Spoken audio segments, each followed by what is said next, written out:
Okay, here we go. Good. Do we have a full list, Diana, of the committee? I have a list here, I can go through them and do Yeah, if a you roll call. could, if you could handle roll call. So call the meeting to order at 11:02 a.m., October 16th, the Ad Hoc Facilities Committee. Roll call.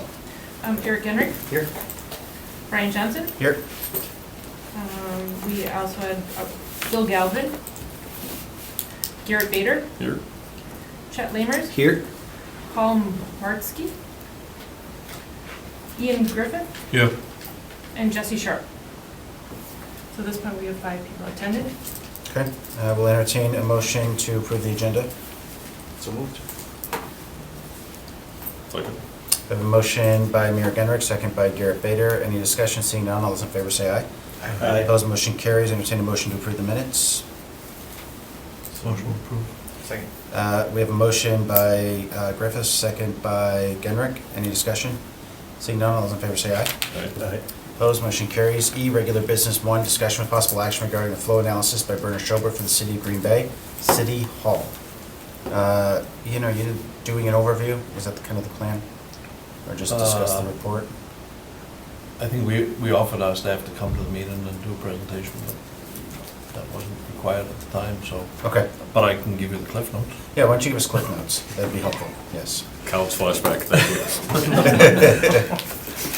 So it was a flow analysis. City Hall, there's a lot of good bones in the building. It is also somewhat tired.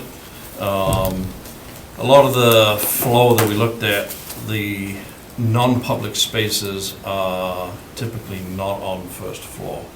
And so I noticed again when I entered today, the visitor welcome desk is empty, that type of thing. Other things that can be done to put services that are public facing on first floor, that would be kind of one of our kind of primary observations. A lot of those functions are on third floor. Overall, the building is pretty well utilized. It's not the most efficient floor plan ever, but to make it any more efficient would be outweighed by the cost of doing so. So there are benefits to the building they have. Everybody has outside windows, all of that type of thing, but certainly not an easy building to readjust once you have that access down the middle and pretty rigid column grids. So overall, again, the building is pretty well utilized. First floor seems to be less public facing than maybe it could be or should be. Very high level. Okay, so really first floor is the only one that would be reconfigured if we were to maintain as is? I think you would look to consolidate some of those public facing pieces on first floor, and then the knock-on effect of doing that on the other floors would have to be analyzed. There's things like purchasing down there. Does purchasing really need to be on first floor? You come pay a park and take it on third floor, and the sign's directing you to third floor as soon as you enter.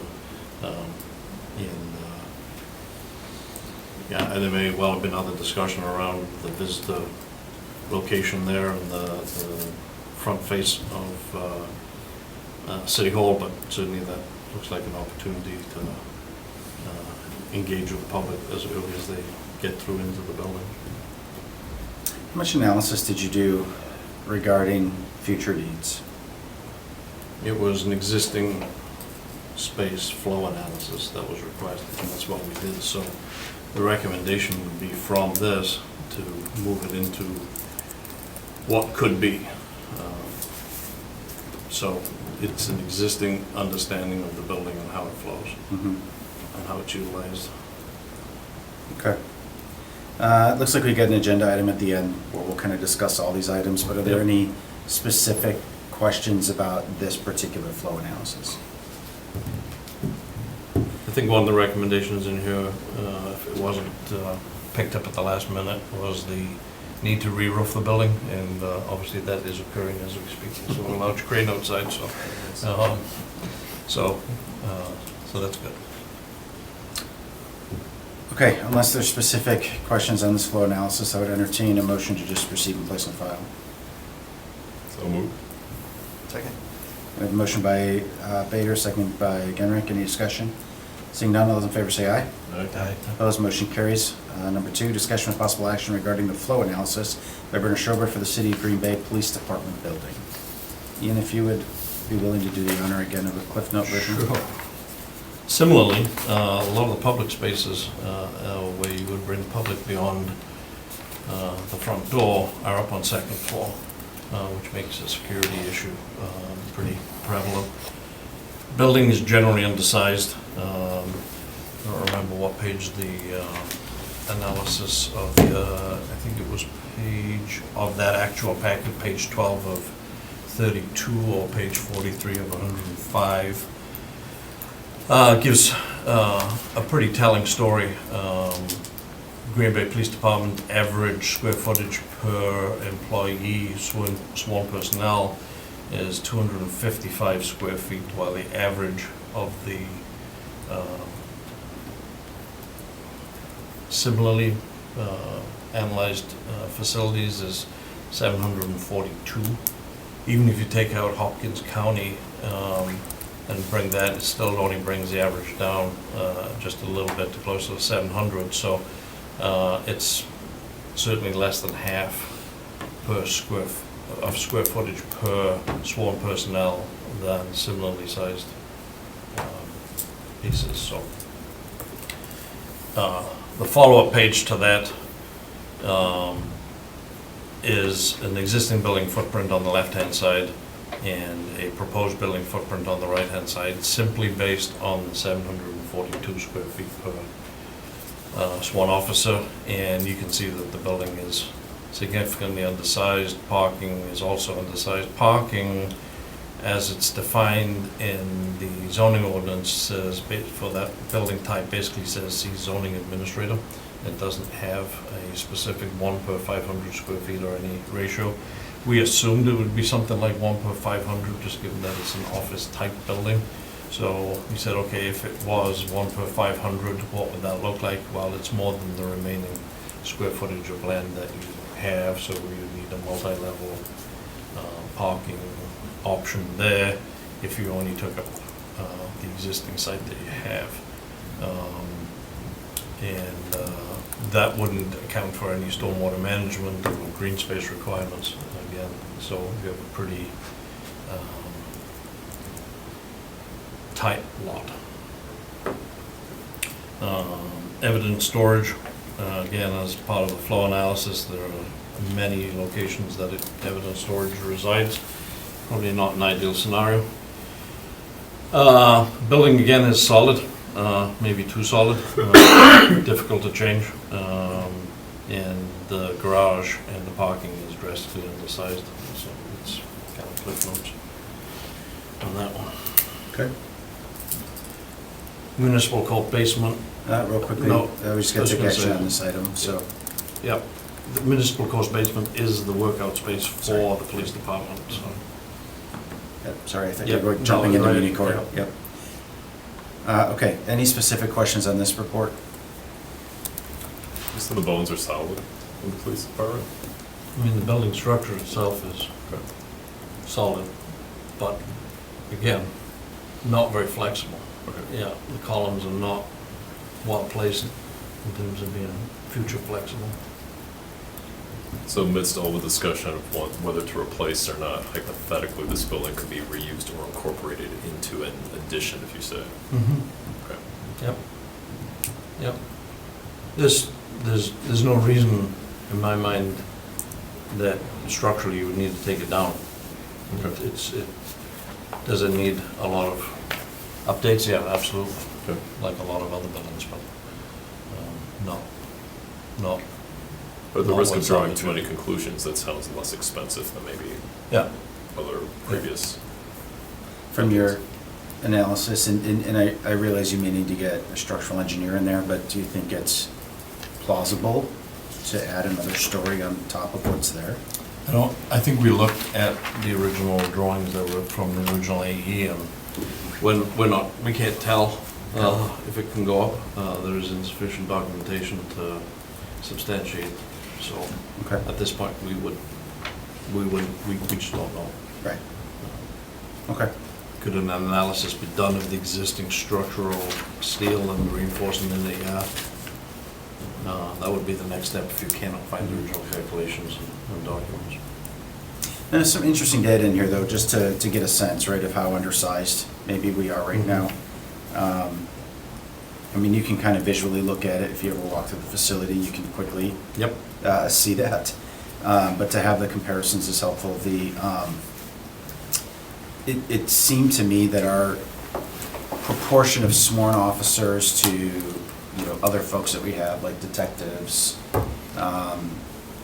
mental health officers, I mean, some of those positions, right, where it probably like 50-50, probably even a little bit more towards, I don't want to say the administrative side, that's misleading, but folks that would use the facility, right? They're not out in a patrol car. They're actually in this building. Yep, and that's always difficult to analyze one to another because every municipality is slightly different in how they're organized. The structure isn't the same, so you're not always comparing an apple to an apple. Did you do any flow analysis with, or maybe at least just recognizing, right, that evidence is off-site right now, or a big chunk of it? Right. Do you know how much square footage that is? I don't. Steve, do you know? I mean, we just did that. Current piece. evidence storage? Yeah. Approximately 12,000. 12,000, okay. Because Did you take into account with the flow analysis that evidence storage has the potential to be consolidated? It would all be off-site, but it would be in one centralized location and potentially forensics could be moving there as well? I think all of those are on the table. I think you're gonna have to at some point. Well, I think that's more probable than not. Right. I've been working with Jamie on Yep. getting the retrofits done, but Yep. as soon as we get that bid and build, I think that 724-day facility will have the capacity we're expanding out to just shy of 15,000 square feet of first floor space, plus another 12 to 15,000 square feet of mezzanine that won't have the weight capacity that the floor does, but there will be some storage capacity in the mezz. Then with the office space that's available over there, there's a good possibility that at least the non-sworn evidence technicians and forensics group would have the ability to actually be housed in that location along with the evidence. How many people is that? Preliminary conversations with PD, we're looking at anywhere from 4 to 10. Yeah. Is there any notable pro or con for that being on-site versus off-site? Well, I think the con would be the incredible lease rate that we got. I'm just asking more from like Yeah. a security standpoint, all right? Yeah.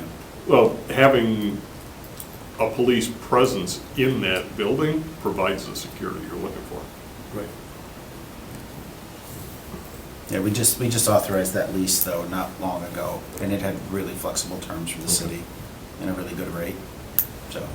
So Ian, I see where you've broken down here with different color coding, which is great, between operations and support and investigations, et cetera. Is there a similar breakdown of what really needs to be public touching versus what should be secure? No, I don't think we went to that level. I think that would be kind of the next phase if you took that building and said, okay, what are we really gonna do? How can we break down? I mean, is there sufficient space on first floor for those public facing pieces? No. That would be an analysis piece. So it's kind of more of a current understanding of flow. At the risk of putting too many carts for too many horses, I think when this goes back years ago, the thought was find another piece of property and build something brand new on a new piece of property. I think there's plenty of property here. The question just is, can you build new only to a point that you really need for your ideal, secure, direct police work use, Mhm. and use the existing building, renovate for things that can be more public facing, lesser security need, really drive down cost. I think the other piece will be, how do you do that?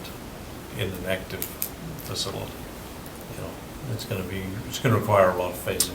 Well, that's right, I Right. think you move almost the secure, Right. direct police work into a brand-new building and attach it to this once they are out. Right.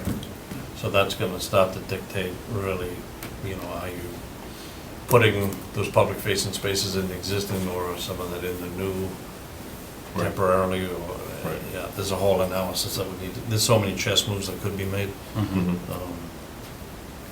But I think this starts to give you an example of how the square footage is really pretty tight in that. Okay, any Well, other? Johnson, if there's ever a screen that you want me to put Oh, up, thanks. a slide you want me to put up or that you're talking about, I can certainly reference Sure. it. I think only slide 44 or 105 is the,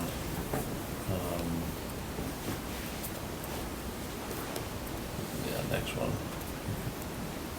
I think that was, yeah, I mean, that's really, image on the left is the existing, as it sits, the image on the right in white block. It's a 4-story building, 35,000 square feet. And then,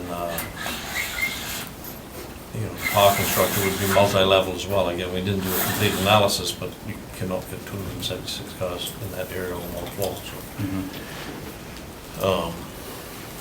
Again, how much of the site do you take? Is municipal court part of that? Are there other elements of that site that could be expanded that you wouldn't need to do a multi-level parking? And is building over and within the existing footprint of the police department the right location? I mean, none of that analysis is really, this is purely visual to get you a sense as to where you're at. It's probably in one of those old reports, and forgive me, but how much square footage was it thought that a new police facility needed to be? I don't recall, that report was done a while back, and I don't have that number off the top of my head, Garrett. Okay. That So was what's the up- one we did. What's up on the screen there on the right is 138,000.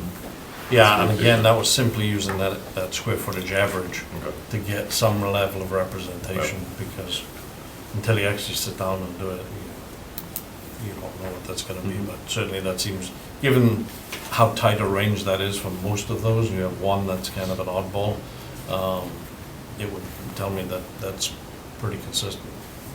Just makes you look at it and say, again, maybe an easier chew than we thought not that long ago, which is if hypothetically your mechanic's garage was repurposed into a parking facility and you have a large chunk of acreage east of the existing department building, do you build 80,000 feet instead of 130, for instance, tied into the 47 that's there renovated?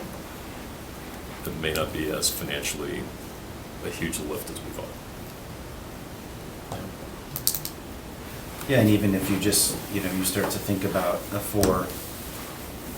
I mean, the 4-story would assume you're building on top or wiping out, right? Right, So let's just say would be you fine do, with 3.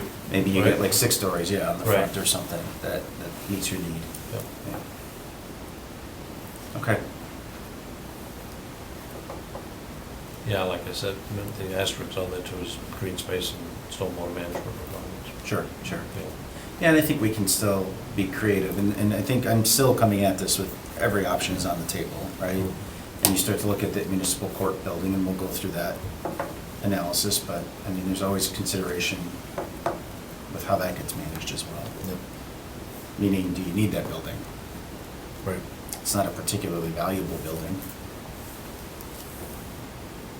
Well, then the building to the west of Muni Court, right, that is soon Seek. to be Yeah. unoccupied, is what our understanding is, right? Is there a willingness to have yeah, I mean, maybe, you know, last time I had a discussion there, I mean, there was still a desire to hold on to that property, but now that there's a plan, Right. maybe there's a willingness to unload it, Mm-hmm. so. Yeah. Again, without those pieces in place, it's a placeholder. Mhm. Sounds like a good location for a county shooting range. Okay. Say that tongue in cheek, of course.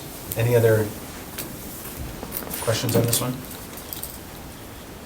All right, we'll entertain a motion to receive and place on file. So moved. Second. We have a motion by Bader, second by Genrich. Any discussion? Seeing none, all those in favor say aye. Aye. Opposed, motion carries. Agenda item number E3, discussion with possible action regarding the flow analysis by Berner Schober for the City of Green Bay Municipal Court building. Similarly, building is tired.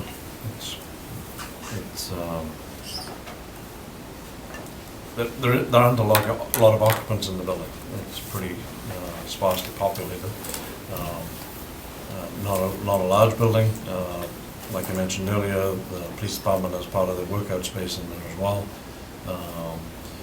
There are limited locker spaces, that type of thing, for the police department that is occupied down there. I think, from a clerk and administrative piece, I don't think there's a lot to say. I mean, it is a pretty small building, it's pretty simple. Again, it's a dated building that has been polished a few times already, so.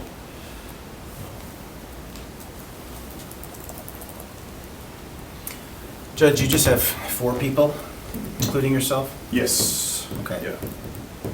So, if you go to the next layout, so the basement, obviously, I don't care about. But just looking, we'll go back one to the first floor of the municipal court. So if you look here, this is the reception area, Right. and then we have storage. This is where all our hard files are, for the most part, that are open and current, is right here. And these 2 cubes, these are cubicles, those don't have anyone in them. And yeah, there's probably too much space here. The one issue that we would have, and I looked at sort of the schematics for City Hall and whatnot, is these 2 spots are kind of critical, especially during the school year. The entry area is, in particular, really, really necessary, because once the school year hits, we have, I would say from mid-October to the end of June, we have juvenile cases. Every juvenile has to bring a guardian, a parent or a guardian, so that's 2 people. I would say that the most I've ever had is 23 juveniles on the calendar at once, so that's 46 people. Because the hearings are confidential, we have to have a place to put them, so they all sit out there. You're looking at, on average, I would argue, on Tuesdays and Wednesdays, between 6 juveniles and 20 at the high end and the low end during the school year. And so, looking at City Hall, there is no spot to replace that entryway, where all of those people sit and wait for court. And I will have court on juvenile days until noon at least. On busier ones. And so likewise, they congregate in the courtroom before I give everyone the boot. During the summer, yeah, it's pretty empty. But I just looking at City Hall, I really don't see a way to replace that. Just to bring everyone up to speed, Yeah. I think what you're alluding to was some preliminary discussions of what if Municourt operated out of Yeah. city council chambers. Well, and just Right. not even necessarily city council chambers, because I went through kind of floor by floor. And I think there is also a 4th floor, there's like a vacant area. Mhm. But even then, to get a window-facing reception area, which is also necessary because this is, if you think about it in comparison to the county courthouse, right? There's a separate clerk of courts area that's behind lock and key, which is essentially what this is, basically, as well as being, where my office is and whatnot. So you need a front-facing area as well as the entry area, unless you want teenagers and their families just hanging out in the corridors. And so I guess just based on the existing facilities, I don't know how you replace that, because also Attorney Mays sits in there and conducts juvenile pretrials. And so she'll often have a full entry area while people are waiting. And so it's just looking at it, this space is really pretty critical, actually. Much more critical than I thought initially. Then your receptionist is one who takes the money, correct? Yeah, and we do have payments online, but we still have to offer cash payment, people to be able to pay in cash and whatnot. So there's a parking ticket drop box outside the main entryway, but I don't believe we have a drop box. If someone comes in and says my payment was due on Thursday at 4:30 and I couldn't get in until Friday morning, we're just sort of like, okay, well, we'll take it anyways, and we'll like enter a warrant or something. But we do need to have a sort of front-facing reception area that's preferably got some nice thick glass to it, because we don't necessarily know who's coming in or out. What's interesting to me about your facility, right, like, it's a relatively small footprint. It's in good condition overall. And to me, the only, and again, to Garrett's point before, at the risk of being premature with our comments, right? Yep. But like, the only way that I would even want to touch this building is if the police, department renovations or anything there would warrant it, right? Yeah. In which case, then, I would imagine the whole idea is how do we most efficiently design all this? Right. Yeah. Which means that if we were to do that, City Hall's likely seeing renovation. And so what I would say is, like, we got to get our minds out of what it looks like now and Yeah. what could it look like, because it would likely see a substantial, readjustment to how things look right now. Yeah. And we then- could make those accommodations. Yeah, and as I say, that was just sort of my main thought is, we kind of have to be separate, but the key thing is more that entry area. It just, Sure. it allows for, it just allows for a lot more than what I initially imagined. And we need even if it's 2 days a week, only for a couple months out of the year, which is the school year, it's pretty important to have. How often are you in session? Is it 2 days or is that just juvenile? That's just juvenile. So I'm in session Monday, Tuesday, Wednesday, Thursday, and I hold Fridays open, basically in case I need to schedule a motion hearing or a trial that I think is going to take longer. Okay. So I've just kind of got a free time. Otherwise, I usually use Friday mornings for just my, case law research and stuff like that. So. How's the size of your actual courtroom right now compared to your entry area? So the courtroom is probably just slightly bigger. And if you came in on the average day, you'd probably think this is just infinitely too much space. And actually, even compared to some of the courtrooms at the county courthouse, it is quite a bit larger, with the exception of probably 2 or 3. And so the actual courtroom footprint probably could be a little smaller. You could get away with it. But like I said, just with the number of juveniles we end up getting, the entry area is kind of the important one. And they all congregate in the courtroom until we get them all checked in. But then after that, they all shuffle out, what I call individual cases. So there have been a couple of days where the courtroom has been a little more full.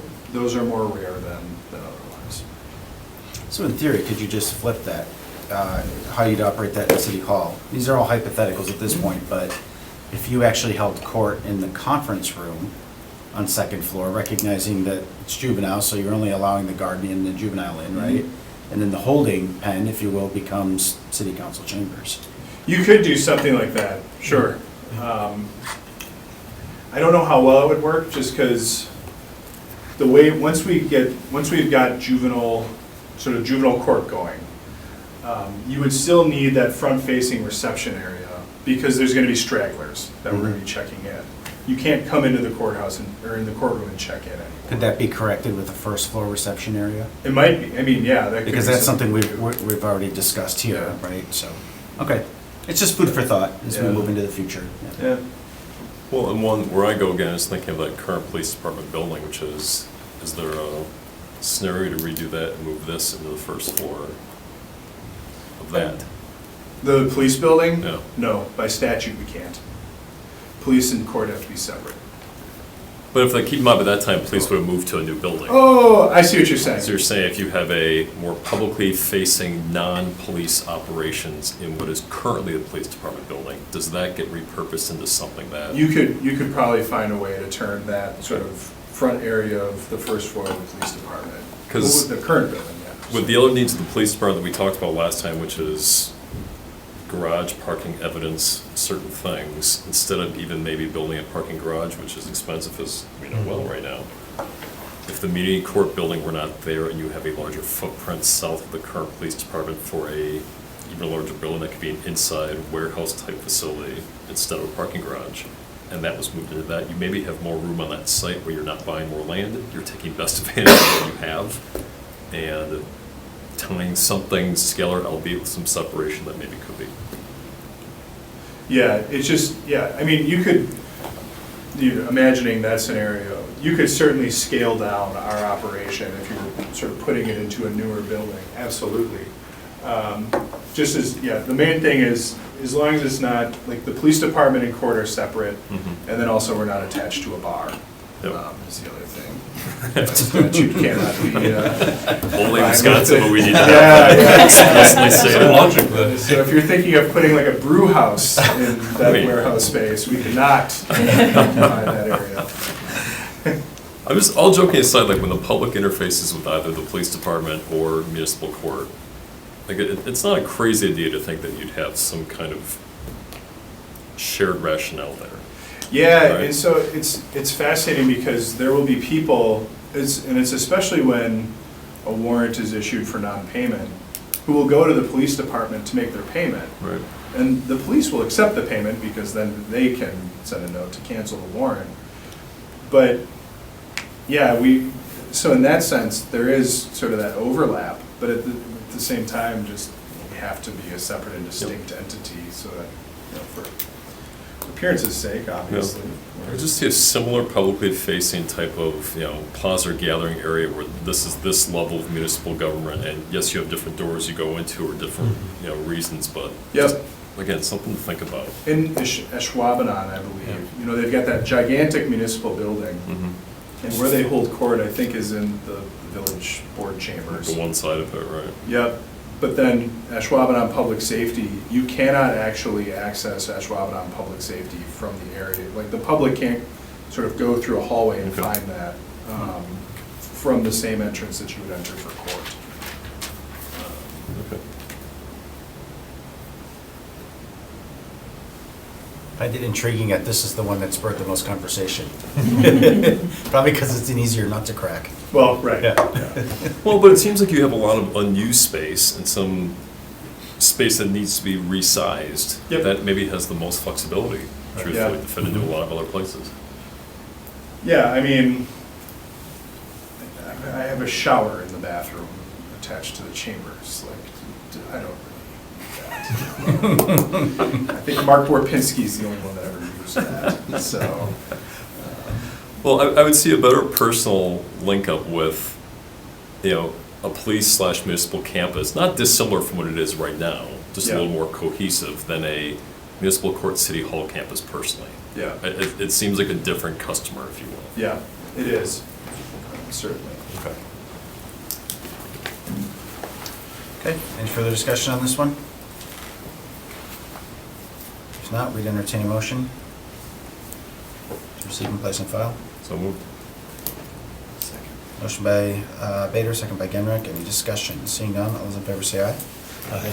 Opposed, motion carries. Agenda item number E4, discussion with possible action regarding an update on the fire station needs and location.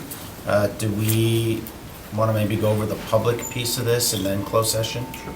Okay, Chief Knight, you want to walk us through this? Sure. And we have a little PowerPoint attached to your Yep. agenda item too. Diana, you want to bring that up? There we go. Yep. So, so basically, just when we talk about our facilities, we have 7 fire stations plus our shop that are located in the city. We also protect the communities of Elway and Bellevue, and those stations are owned and maintained by those respective communities. So when we look at like age-owned fire stations, and I think it's important to see the whole picture, we would welcome, some of these other analysis too of our structures and we talk about some of the things that we've noticed with these, but, when we look at a fire station, we would anticipate 40 to 50 years is a big definitive lifespan without major renovations and remodels. And what we see is that our current apparatus are having struggles to fit into the existing buildings. Our Station 1, which serves as our headquarters, was designed over 100 years ago, and it certainly doesn't fit our needs. And that is Station 3, or what we're looking at, what we're going to talk about a little bit more in detail today. But I think, like I said, just to see kind of that whole picture of what we're looking for. So if we look at 40 years, Station 7 fits into that mold also, but certainly it's less than 50 years old. But Again, the next slide, we had a little bit more information, like I said, just geographically or spaced throughout the community. And then also, like I said, we have a fire station that's, our fire station 8 in Alloway, and then station 9 over in Bellevue, so. Our specific goals of the concept that we're looking for is to replace our fire station 1. You know, and what we work with architectural firm to develop is a suitable location, analyze our space needs, and then specific analysis on response times. If we remove a fire station from our current situation, we need to make sure our response times are appropriate. And obviously that's what we look for. We look at right sizing our footprint to incorporate what a modern fire station would look like, and then appropriate space for our administrative support functions. We would like to also see a sustainable model to keep our other fire stations updated, making sure that they're appropriate, and then that strategy for future growth and expansion, and then incorporate new technologies and changes and some of the best practices that we see in the fire service industry. Our current facilities are, we're really undersized. We have to make specifications for new apparatus to fit into our fire stations. We've had to make some renovations and modern, Station 3, for example, and again, this is one thing we're looking at, but we see that same problem in other buildings. We had to make specifications to make that rig fit a little shorter. Then we still had to make some modifications to the overhead door to fit that apparatus, and then also the vehicle exhaust emission systems. We had to reconfigure that to fit. That's what we see in our other facilities too. Our facilities lack accommodations to accommodate our diverse workforce. Again, one of my pushes is to get a more diverse workforce, and we don't have the facilities to do that. We have a bathroom, a locker room facility, and that's where we're at now. Inadequate heating and cooling systems. The first late night when I got here at Station 1, I was scared to death because I didn't know what was going on, but all the pipes clanking and banging, and like I said, we see old boiler systems in many of our facilities. Not configuration, the configuration lacks to accommodate our specific needs, and then the lack of security. One of the big pushes we've seen in the last many years is appropriate decontamination facilities. And as we come through a big push on cancer prevention, we would come back post-fire, there would be a facility to accommodate all of our washing of every part, all of our equipment, everything like that, and we really lack that. So it's basically sitting on apparatus base now, taking up room for other uses. We struggle with electrical services in many buildings. Again, the modern computers and modern electrical systems, we don't have the power capacity.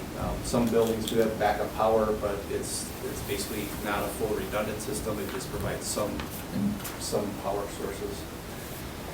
Lack of sprinklers, fire sprinkler systems. Again, that's the thing that we push in construction, and we don't have it in many of our facilities too. So we are going to work on some grants for that for next year, and I think we'll be successful with that. We do have some facilities that struggle with mold and also unknown odors. This station, again, we're slated for replacement, but this year, just for example, we had windows just fall out of it, just kind of gave up and fell out. We struggle with this in many of our buildings. And then ADA accessibility. Our fire headquarters, which is, in all of our buildings, our public spaces are on the second floor, and there's no way to accommodate any accessibility issues. So we have partnered with 5 Bugle Design. This is a fire station specific design firm. They're part of the Wendell Group, so a large national firm. And what they were contracted to do is just provides basically a needs assessment and then site analysis of various sites as we propose them. So just kind of background on that. With our work with 5 Bugles, the various, you're right. You're right now. Yep. So with our approach, basically, like I said, here's the steps that we're at. Without picking a specific site at this point, we're kind of stuck where we're at. We're basically kind of a basic needs analysis is put together with that programming, and then ultimately, once we pick a site, we'd be able to advance past that conceptual site planning, tour of the facilities and then work on that contractual, conceptual designs and provide a good solid estimate for what that looks like. So, because again, that space, as the spaces allow, one of the great things about Green Bay is there's very limited sites available. That's good. That says a lot of the development and approaches, but, we're looking at some creative ways to do this too. So, what the Wendell Group and Five Bugles did was look at various sites that we proposed. This is like our existing fire stations, and we look at basically our response times. Ideally, our fire stations are in this line across, which is very nice, provides us really great coverage. And again, the partnerships that we have with Alloy and Bellevue allow us to pick up some other areas of the community and provide really good response coverage too. So if we look at a new fire station, where we put that, we look at our current incident volume, our current run response times, and we want to make something that's going to augment or improve those areas. And like I said, we can talk about this a little bit more too. So when we look at, again, everything was open. What we looked at specifically is an area that's west of the river and west of those railroad tracks. We want to be able to provide good coverage, and that provides us equivalent coverage on both sides of the river and allow us to get quick response times to that too. So, all right. So then, Just to kind of, for everyone's benefit as well, a reminder that we did allocate funding with ARPA. ARPA funds, I think it was $1 million even, wasn't it? Yeah, for acquisition of a site. So there is funding set aside for that. And we have until 2026 to spend that. I don't know that, hopefully we don't need to take that long, but. We technically have to have it obligated though, By the end of 20. by end of 2024. It's like a purchase agreement or something? Yes. Yeah, okay. and I do want to recognize Public Works too, Trista specifically for helping us keep our fire stations up to speed and up to date too, so we do appreciate that. We are doing some renovations and work, but it's cosmetic in nature really. We're doing the windows at Fire Station 7 actually today, this week. And we're trying, but it's hard to keep up with the allocations. Okay, is there more information to share about sites that would be prudent to go into closed session? There could be, but at this point, it's kind of a generality too, so, as you wish, Yeah, if there are specific sites that are being recommended, I'd like Sure. us to Okay. talk about that. All right, So, sounds good. I would entertain a motion to go into closed session. So moved. Second. All right, we have a motion by Bader, second by Genrich. Mr. Bader, since you made the motion, if you can read the closed session language. Can the employees stay, or which one do you prefer? No, I think staff can all. Staff can stay? Stick around, yeah. Okay. Yeah. All right, see you, Joe. Let me just get, Ready? Yep, go ahead. a moment. He's just You reading gotta read the language right now. language. Okay, go ahead. Committee may convene in closed session pursuant to section 19.85, i.e. Wisconsin statutes for purposes of deliberating or negotiating the sale of public properties and investing of public funds or conducting other specified public business as necessary for competitive or bargaining reasons. The committee will thereafter reconvene in open session pursuant to the same section, Wisconsin statutes, to take action on items discussed in closed session if appropriate and to consider the remainder of the agenda. Okay. Any discussion on that motion? Seeing none, all those in favor say aye. Aye. Opposed? Motion carries. We are in closed session.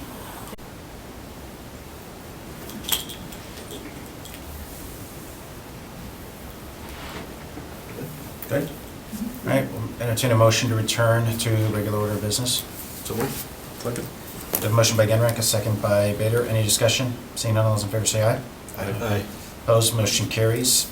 I think at this point, we'll just entertain a motion to direct staff to proceed as discussed in closed session.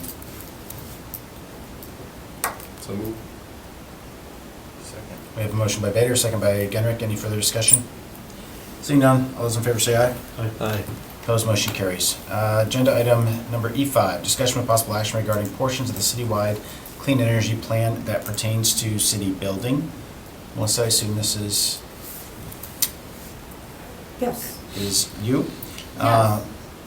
Did you want to give us kind of the Cliff Notes summary of what we're looking at here? Yeah, there was, Diana, if you would go to these are just excerpts from the draft that I received last week. So there will be changes made to this as staff goes through it and as different committees also review it.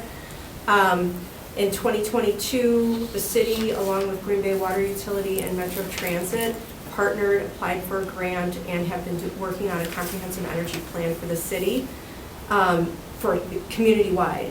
And included with that, city buildings were examined, transportation, renewable energy recommendations. So there's a whole suite of recommendations, but my understanding is we're just focused on the building recommendations, but that just kind of gives you a big picture. This is one aspect of it. It sounds like this committee's more concerned with the fire department, not all the city buildings, just the buildings that we City Hall, served in. Police Department, and Fire Department. And fire department. So some of those overarching recommendations are to prioritize the energy efficiency upgrades in municipal facilities, heat pump installations in city buildings, develop guidelines for operations of the buildings, that basically like a centralized facilities management program, and also for purchasing decisions, create high-performance building standards for new municipal buildings, and promote the use of high-performance building standards by private developers as well. Energy benchmarking for commercial buildings as well as city buildings, which we have already done for all of the city buildings. So interestingly enough, when we did all of the baseline information, the smallest building, Municipal Court, had the highest energy usage per square foot of all municipal buildings.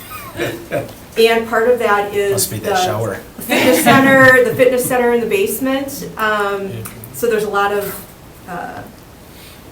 machines that are running 24/7, treadmills, different things like that. And also the fan controls are also kind of going nonstop all the time. So there's some really good low-cost recommendations for reducing energy usage in that building that would cost the city little to no money. So that's just one. There's a lot of information in here.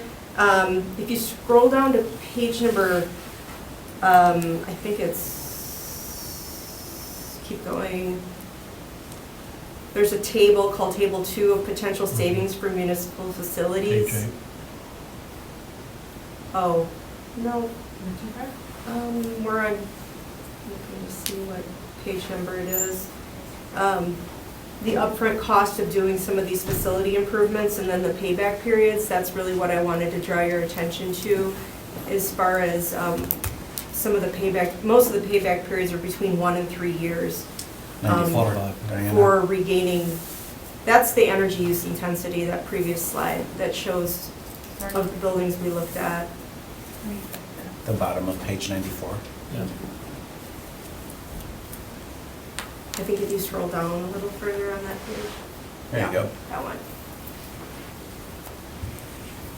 And I didn't include all of the specific recommendations. I wasn't sure how much we were going to be able to get into today, but we have all of the specific recommendations for all of these buildings. And these audits were done in cooperation with our consultant, Slipstream, as well as NWTC. They looked at some of the buildings, and then staff, Tristan and I, went through almost all of these buildings along with the consultant and NWTC when we were doing these.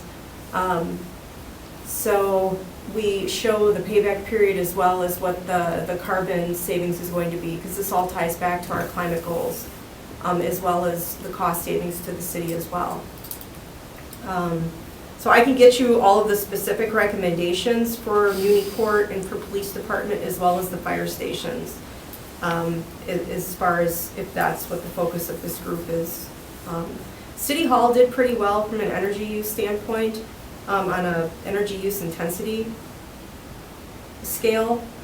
There are still plenty of recommendations that that were made for City Hall, but this building's been examined more than any of the other buildings in the city, so we didn't really focus our time just on City Hall.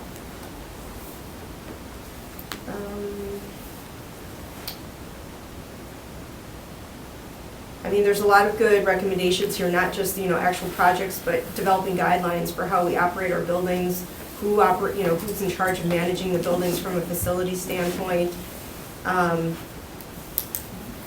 a lot of this is just going to require more staff time to develop some of these operational guidelines, which, staff time is valuable, obviously, and we don't have a lot of staff people to do all of this, but that's lighting, making LEDs the law of the land. It shouldn't even be a question at this point to have a policy that goes with that, not just based on upfront cost or first cost, but operational lifetime costs.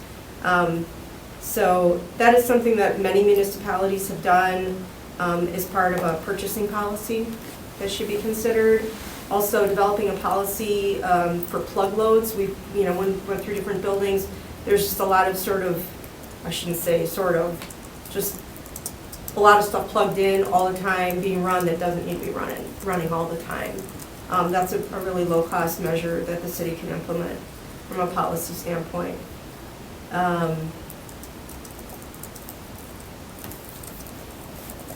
I can send you the full report. It's 118 pages. I didn't think everyone wanted to look at that for this meeting, but that's something that this will come before INS. It will go. I mean, it really could go to any number of committees, but what we have planned is that the full suite of recommendations, the full clean energy plan will go through INS, and then eventually to City Council in the coming months. Yeah, and I think it's just it's an issue of timing, right? And like Muni Court, for example, if the plan recommendation is to get rid of the building. Right, we don't know what the fate of all of the uses of the buildings are going to be. So it might be, prudent to look at some of the policy recommendations versus the very specific fan control recommendations that we report. Right. If the payback period's a year, well, I don't envision something happening in a year, so that might be worth it, whereas that 3-year payback might Right. change the way you look at things. Yeah. Okay. Well, this is good information too. I appreciate this. Yeah. Are there any other questions from the committee? I have one, and just my lack of understanding on how to get some seed money to start moving some of this forward. Again, forgive me, I don't exactly understand the budgeting process at the city, but, I mean, when you look at the sum total of what's up on the screen, it seems like, why wouldn't we start doing some of those things? And to your point, you're less than a year, we're more than a year out on there being anything major or significant. Because you could look at it from another vantage point, at the start of year 2, you're starting to see immediate savings on half of this list. So I guess, to what point does it help to make some recommendation to get some funding appropriated to start tackling this? Right now. Yeah. And I say right now because we're doing our budget. Got it. And our capital improvement plan. These would all likely be, I would think, not all of these things, but many of these would likely be bonded. I don't know that I'd bond for Fire Station 5 there, but yeah, but right now is, I think, the time for us to be having that discussion. Sure. So, will this come forward with, you said it's going to INS? In November. Okay, so that's, Sustainability first? Excuse me? Sustainability is Yeah, just prior. sorry, yes, Sustainability Commission first, and then they'll make a recommendation to send it to INS. okay, so November can almost be too late, or unless we add this on. I mean, it takes a little time for the bonding paperwork to get done, Right. unless you just want to slap it into that bond recommendation right away, knowing that it's still going to go through committees. Right. And bond may not get passed at the same time as the budget, be presented, right? Correct. But so there's some, I mean, it's tight, right? But we'll just, Yeah. I'm glad you brought it up, because it's just good for us to be cognizant of it as we go through that process, so that if we want to get that on the table. Yeah, we don't miss the window. Well, and I might even recommend taking it one step further.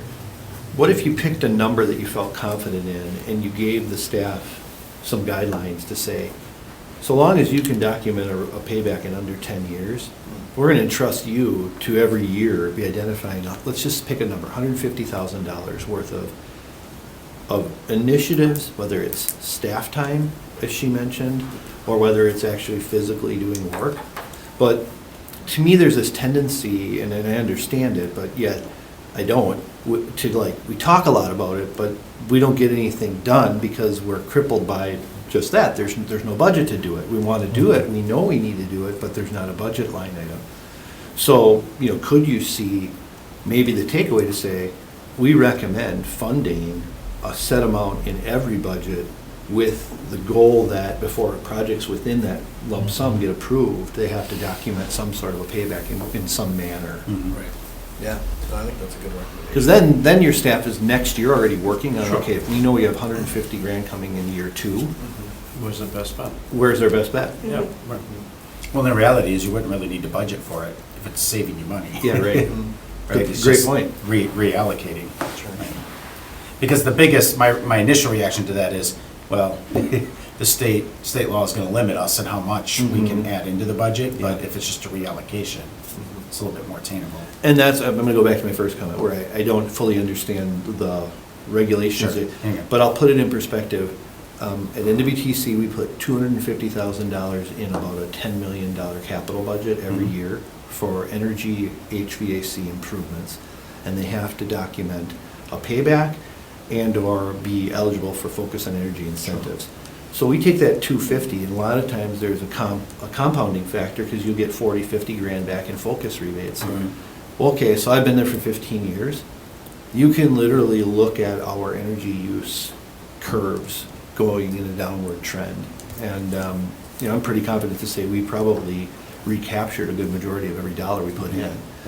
But it was nice because you have some really intelligent staff. They're just lacking the ability to be able to go forward and do it because they get stuck up in the minutia. Yeah. Does the NWTC policy include renewable energy installations in that energy umbrella, not just Mhm. efficiency and, okay. Yeah, so like, we have a building that we're trying to get totally off the grid, Mhm. but then we'll write grants for photovoltaic or other, we're just installing today a battery storage cell. And I think the misunderstanding in the community is like you have to spend tons and tons of money to get anywhere, and we're like, there's years that we couldn't afford the 250. We had some other priorities, and we went, down as low as 125 or 110, but it's a way to walk through the buildings and get like all the lights above our head turned to LED.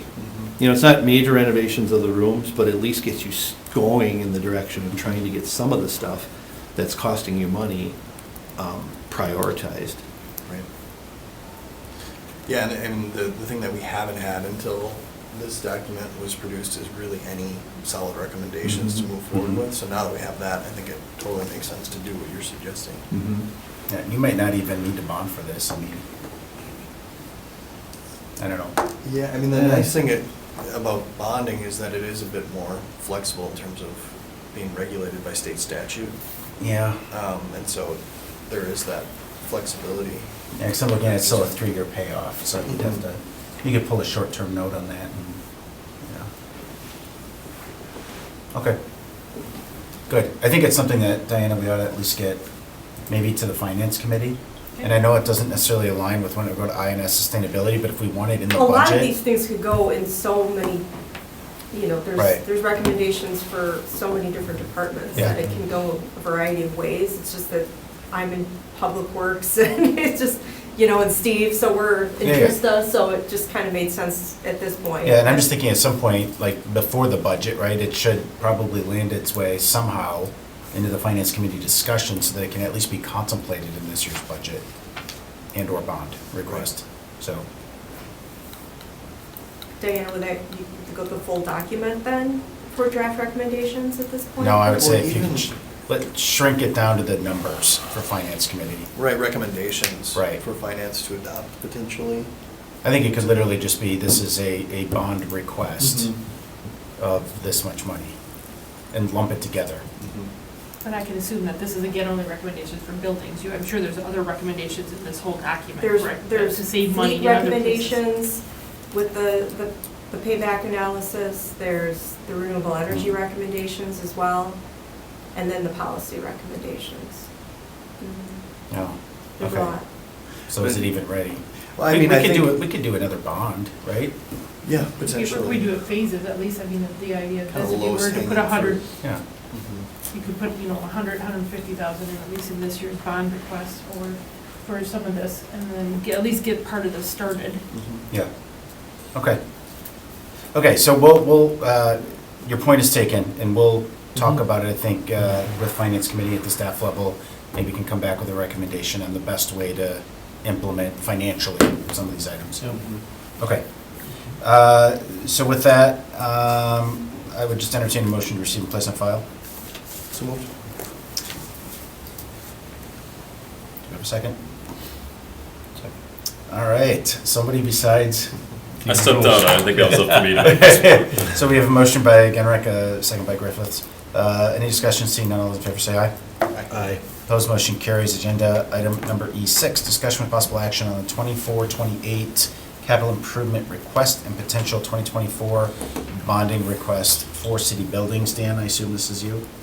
I Or really Diana? give you a recap Yeah. of what was in the current bonding and in the document. Are in there. Typically changes often, but all I did was I tried to pull out any items that would pertain to any of the buildings that we're probably talking about today. And these are just what's really, a lot of the current requests will be coming through for the 2024 bonding. Municipal court is asking for some system upgrades. IT has just got some system replacements, door access system upgrades in this building. Police has some items, fire has some additional items, and so that is what the list is, what's been submitted by the department heads. Yeah, look, and I'll just kind of be the first to comment on this, in that I've said for a couple of years now that I did not feel comfortable authorizing substantial investments in City Hall until we had come to a conclusion on what we're going to do. I've said that with actually the police department as well. So I think really as we look at this list of things in particular that are recommended and slated for 2024, it would be nice to know if this ad hoc committee says, yep, those are okay things in the facilities that we're talking about versus, we would advise or recommend something different. So, for example, I'll pick on City Hall because I know that one's got some big items on there. Replace electrical mains? Yeah, do we want to place the electrical at $1.1 million in this year's bond request? Or do we want another year to figure out what we're doing? I would say you may not have a year. And I want to be the devil's Right, advocate. Right. We've been told that for a couple of years. Yep. Which one of day- course might make your point. but- One day the lights will go out and Yeah. they will not come back on, and you will be out of commission. And we did a whole facility assessment for all city buildings back in 2015, 16, I think. And these were items on there at that time. And we had them listed as critical or not critical, and I recall the City Hall electrical service being critical back then. So, at some point, something's gonna happen. Is it now, is it when we have a better understanding of City Hall and what that is or isn't gonna be? That's up to you guys, but what I can tell you is at some point, somebody's gonna change their electrical service in this building.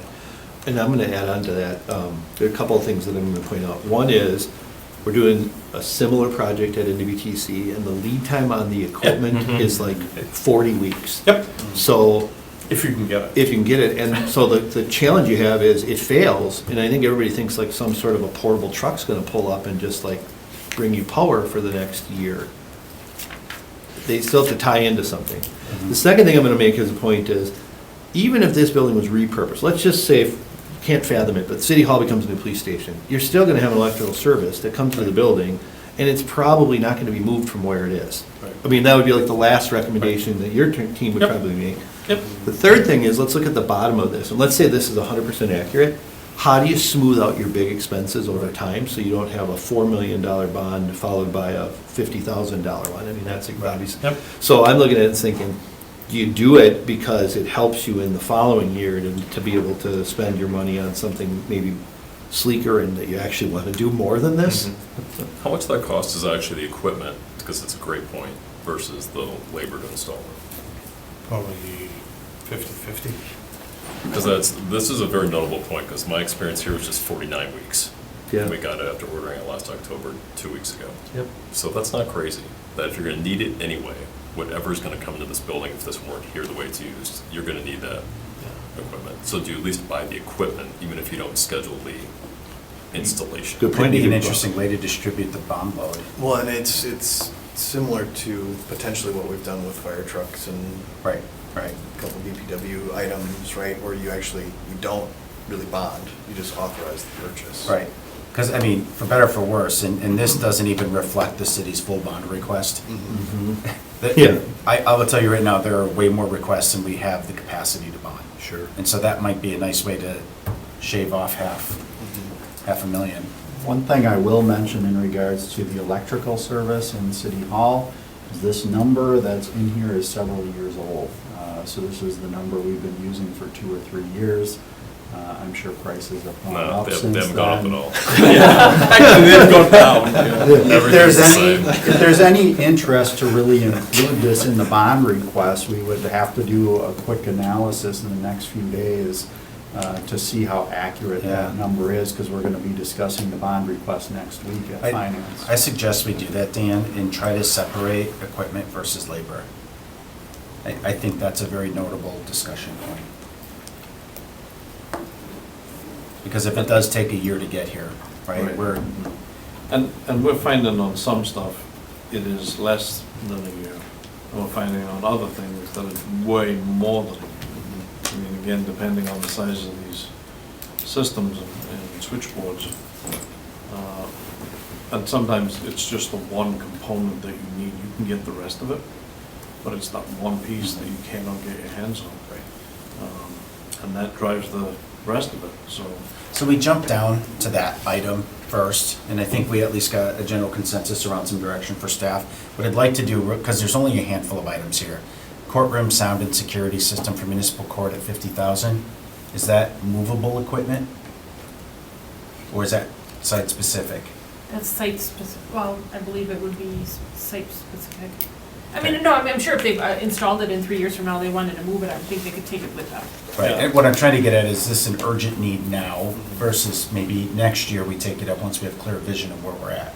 Again, Judge is not here, and Right. Dave from IT just said that, the majority of their cameras and equipment is in failure, it doesn't work. They have Okay. very little security cameras, anything that is working at this point. So that was a pretty big priority for the judge, Yeah, just in it was- terms of security. Right. That would make sense. Mhm. Okay, so police, I see the building backup power generator, I assume that's very, like, we can, whether we renovate, build a new building, that's something that we can continue to use, I would imagine. HVAC, second floor HVAC, 30,000, we still could be a couple years out. And then police department garage door renovations replacement. That, to me, seems like a nice to have right now, but I don't have the police chief's opinion to tell us if it's critical. Let me see, anything on fire station 1 or 3? We have some mechanicals there, which, again, we not like to do, but we're at a point where, we're gonna have to, because again, it's been one of those things too, with lack of maintenance of them for years and years. Is that in this year, chief? No, it's next year. Okay. So we'll have a Following- clear vision of yes, where we are yes. next year. Yeah, we just keep pushing that number out, but again, at some point, we're either gonna Yeah. do something with it. Okay, and then on City Hall, we have third floor fiber optics, what is that? So here on the third floor, there's a lot of need for fast computers with, engineering GIS. Yep. The wiring that's in here for this floor is not really sufficient for the computers that they work with. So there's a desire to recable the entire third floor to accommodate faster computers. Along with that, you might have to do some minor renovations to the floor, Okay. to the offices to accommodate that. So if you do massive renovations to City Hall, I mean, that money would stay. If you move City Hall, that's money that's gone. That would be, if this remains an office complex, it would obviously be money well spent for Right. somebody else's office. Okay. Need any other insight from members of the committee on those items before finance takes up bonding? I guess I have a more general question. Going back to Chad's point about the smoothing the curve, right, and we keep pushing stuff out. Like, when does that stop? I mean, in all seriousness. Do you want me to have Yeah, I mean, discussion about how the state budget process works? I mean, it just seems ridiculous from a private business owner that, you know, we have a building older than this one, just around the corner, and every year we are spending time and money on an allocated basis to bring new HVAC, new updates. Not a lot, a little bit every year, and we have a very fine building that's in great shape.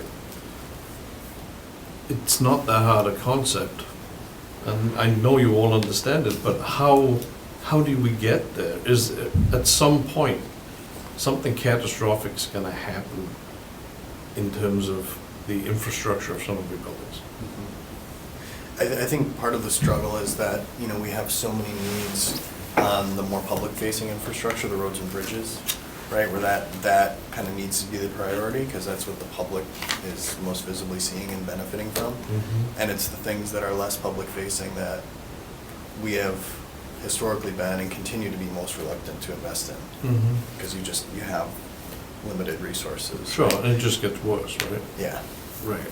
But I mean, there are some things on the horizon, hopefully, in terms of funding mechanisms, like a transportation utility, Okay. that hopefully council will authorize a feasibility study within the not-too-distant future.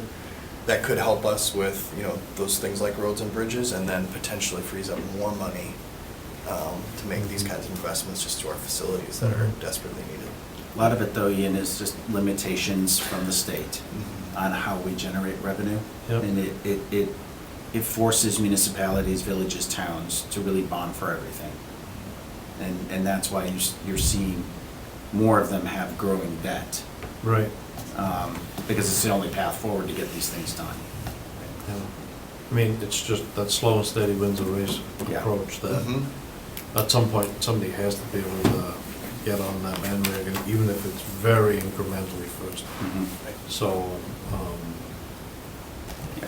But I mean, right now, at least what I'm seeing from this is just, maybe a couple things could be shifted a year, but yeah, it's pretty bare bones. Yeah. To be honest. I mean, for municipality of this size, it's not,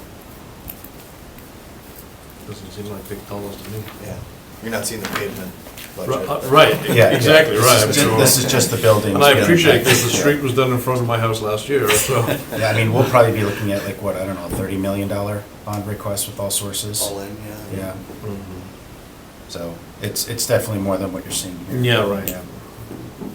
Okay, so this is really more of an informational item. I think we got one good piece of direction to address the electric panel. And I think we'll have to have some discussion around the wiring piece.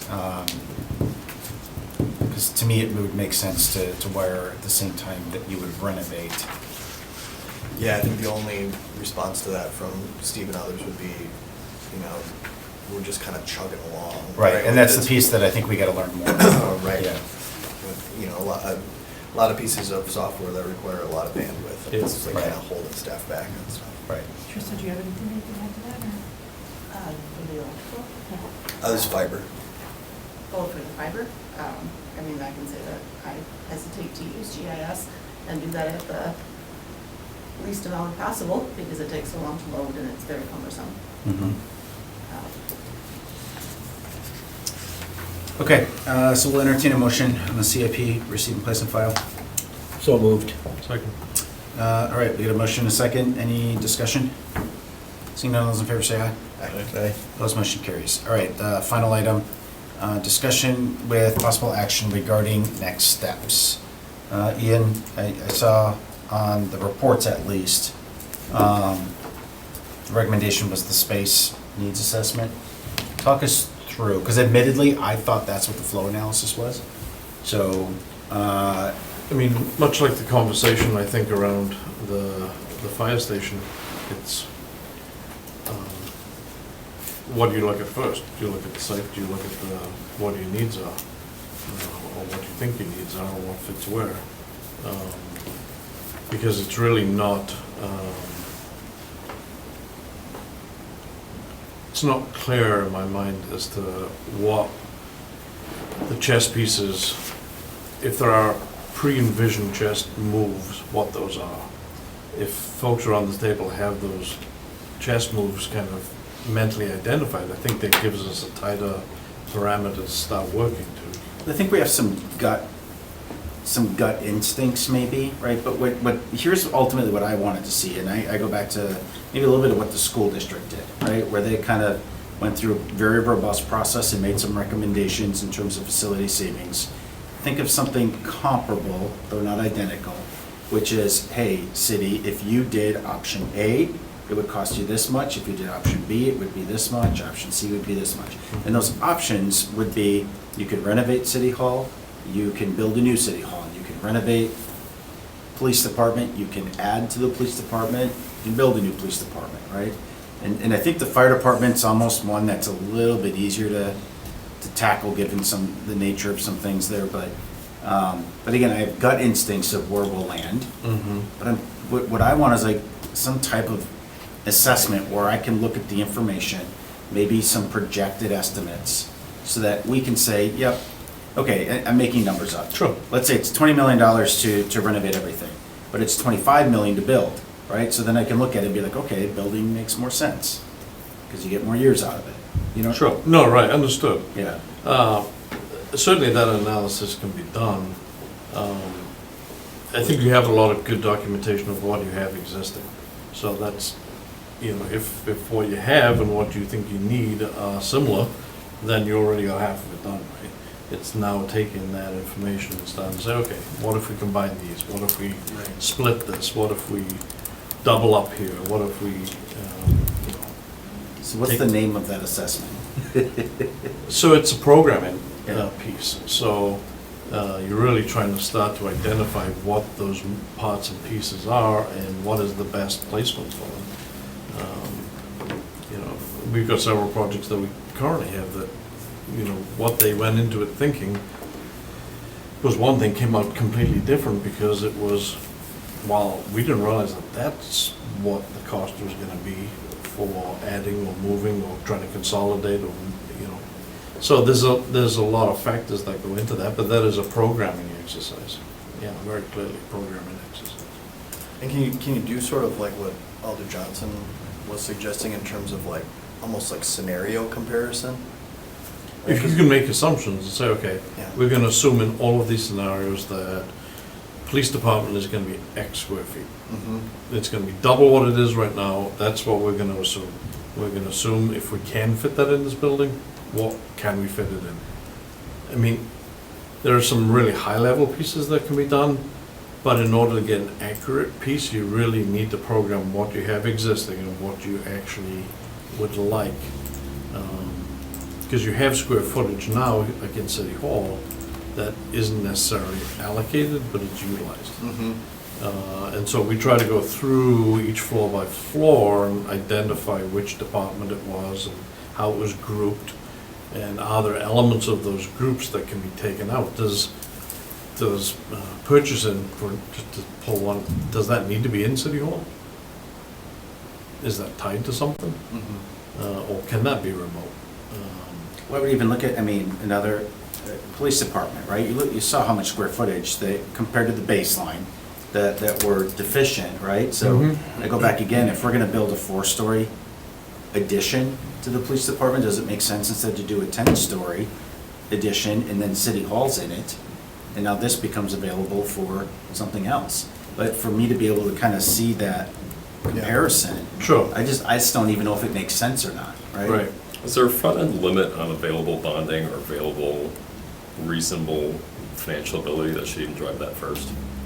That's a good So question. let's say it makes sense to build 10 stories, but do you even have the bones to do it? Mhm. Right. I mean, we're talking about trying to replace the aging electrical system. Well, and that's just Right. it, because City Hall is slated for over $10 million of improvements in our 5-year plan. Sure. And that's kind of what sparked all of this discussion. So there are two answers to your question. I mean, many more, I'm sure, but statutorily, we have tons of room. You know, Another 200 million probably. yeah, right? from a, you know, fiscally responsible point of view, no, we're already borrowing more than we're paying Right. off every year.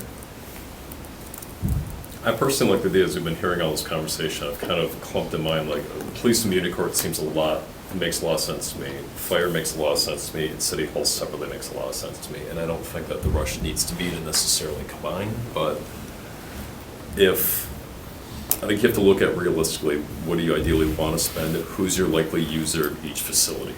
I don't know that I feel like it's worth to spend anybody's time or money to try and hammer police into this building. I'm just not seeing it. Into this building? Correct.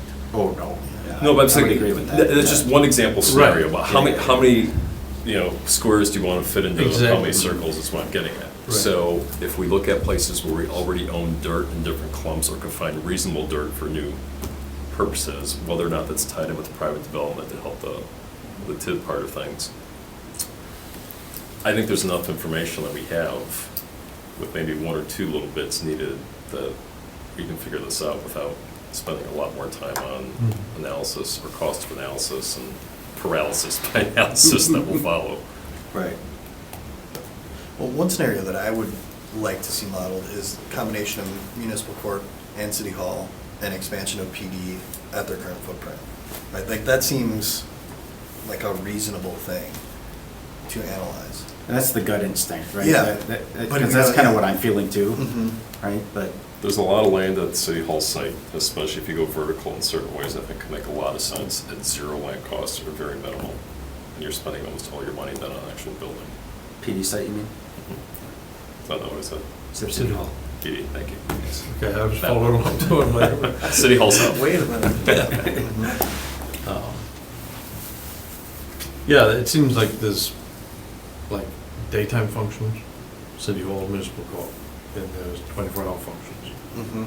police department. It seems like there's an obvious kind of split right there. But I also go back to user mix also, where I think your municipal court and your police department user is more Groupings. similar than Indeed, your point municipal well court, taken. city hall Right. user. Right, absolutely. So Dan, you've got some bonding requests, I know, for City Hall. I'm wondering if it makes sense for us to maybe update those numbers based on, some of these reports that have been given, right? So that we know all of the renovations that need to occur. Because it feels at least City Hall is more cosmetic than anything. Maybe some maintenance, some mechanicals. The mechanicals is the next one after electrical is done, and right now, when we did the report 2-3 years ago, that was estimated to be between 4 and 5 million to Right. replace the mechanicals. Yeah, and when I say cosmetic, I mean, you're not like just totally gutting a floor, for example, right? And redoing it. And we can make this building continue to work if we just keep the mechanicals and other needs maintained. What were we roughly here, 80,000 square feet, is that what we said, this building? Sounds right. But PD, to me, just seems to be something that is in need of more substantial I mean, assessment. I think just simply from the one bar graph, so you can see the square footage allocations are just way below average. Mhm. So I wonder if that, and just walking me through, Ian, like a normal process like this, we've done the facility assessment, we've done the flow analysis. The next recommendation is the space programming. I mean, would it make sense? You can, from there, you can take that programming and then do some concept diagrams about what could this look like? Scenario A, scenario B, scenario C, as you kind of outlined. You just have to make sure that as you're doing those, you're really trying to compare apples to apples, because otherwise the math doesn't make sense. You have to say, okay, we're going to assume 750 square feet per sworn officer, so that means this. Whether that actually ends up being there, or 700, or 800, or 1,000, or 400, right? We don't know until we actually do the layout of the building and some of the more detailed. Is the evidence storage going to go off-site? Well, that frees up some space, so now it's not as dense. So, I mean, I'm just wondering, does it make sense to do that just for PD? Do we need that for City Hall? I think City Hall, if you're if you're not looking to necessarily relocate and do something immediately with City Hall, I think what you have going is fine. I mean, you have pretty well utilized the wheels aren't coming off the bus. You have some excess space to grow into, not a ton, but enough. I think you have some flexibility. I think, if you idealized and said, okay, we want the public stuff on the first floor where the public is, I mean, there's certainly rearranging that could be done, but does that need to happen? No, it doesn't need to happen. But should we still be doing But that space that needs is- just for that assessment? Yeah, that's a question, I don't know. That is more of a priority for us as an organization. than- Having a face. Yeah, I mean, for two reasons, for the, kind of the customer service. Yep. The usability of the building, that's what was kind of called Yep. out in the report, but the other piece is security. Yep. Right? I mean, if you can keep as many Oh, sure. people as possible on the first floor and not have them Absolutely. circulating, Yep. that's good for keeping people. And that space spaces assessment secure. does that?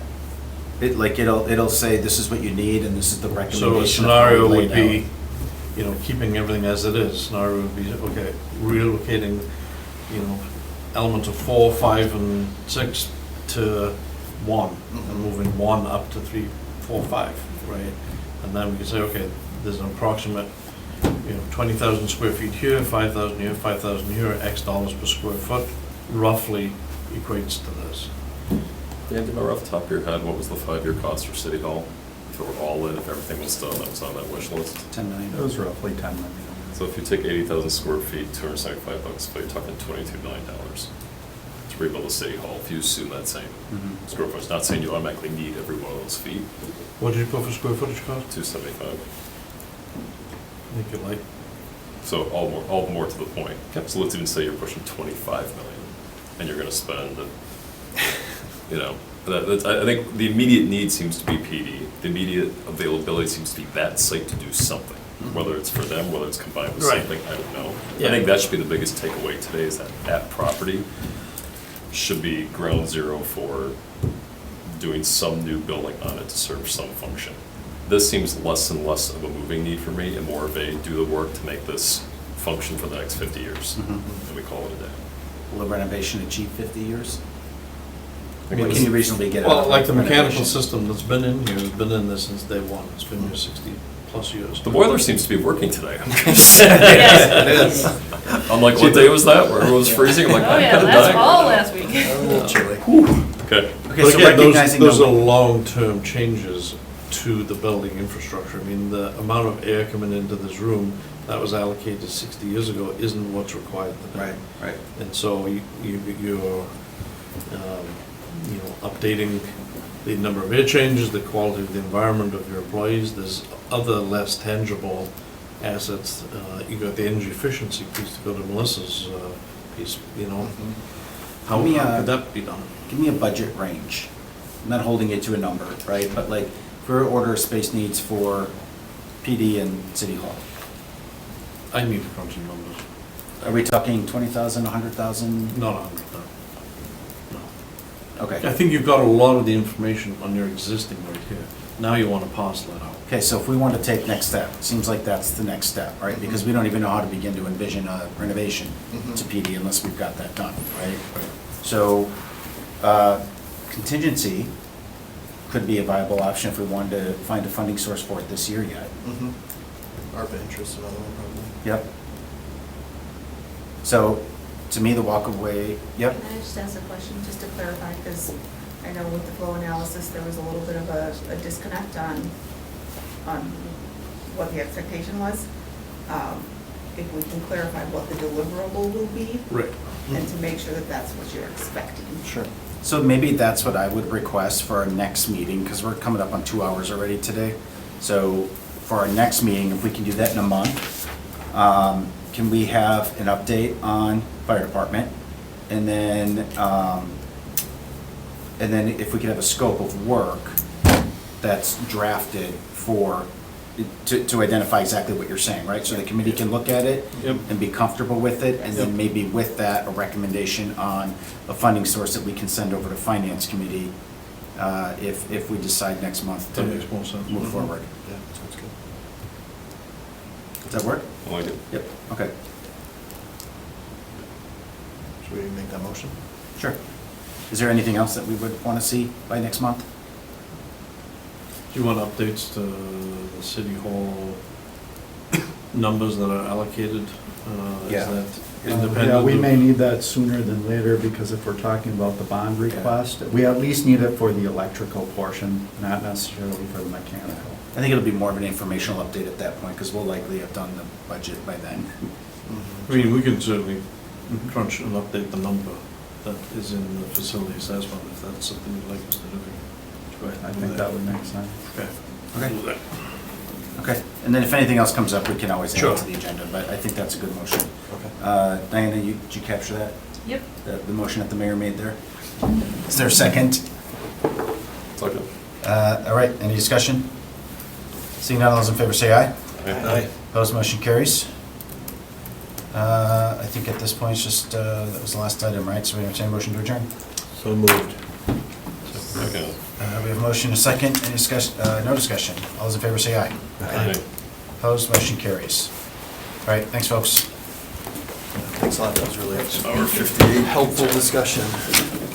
No Do you have problem. 5 minutes? to talk about, And any comments too on, Uh, just like, setting aside. you know, Technically, particular I dollar am amount, supposed to be on the just- call